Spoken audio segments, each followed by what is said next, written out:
امیر جان با خدا گوش نشدم یک جای بریم نان کله بیشرف هر دقیقه گوش امیال نان نخوردی تو لوده بازم گوش نشدم دیگه بریم نان بخوریم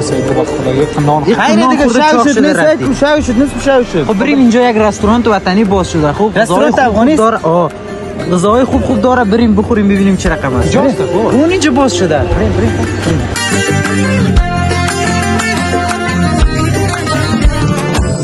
الله ای مای خوش روی بخارا نفس الله ای مای خوش روی بخارا نفس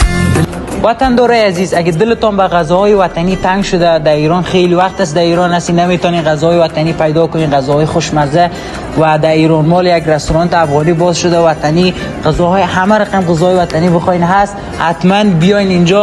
بیاین اینجا از غذاهای مزه‌دار لذت ببرین ما اومدیم شما بیاین حتما براتون خوش میگذره و پیجش هم اینجا ماندم حتما پیجشو فالو کنید نام رستوران هم سما هست و در ایران مال یکی از مشهورترین جاهای ایران است که کلگی میشناسه حتما بیاین اینجا سر بزنین دیگه جانم هستین بریم که غذاها رو امتحان کنیم چقدر مزه‌دار اینقدر غذا مونده اینا رو چقدر ببریم در خانه بخوریم راست میگی خیلی مزه در خانه میبریم میخوریم چقدر ببریم میدن ما یک چول وطنی دارم سرشو میریم بابا چی چول ما شما بگوییم که غذا رو بتی شرم است خب میگیم یار یک پک کو بتی در خانه یک سگ داریم میگیم سگ میبریم گفته خودمون میخوریم گارسون اینجا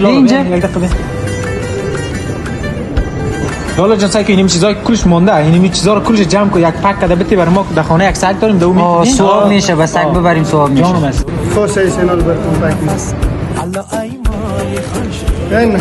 جانم استی برادر شکر از آشغالی ها رو کلان سغانا رو آوردم ببر به سگتان لطفا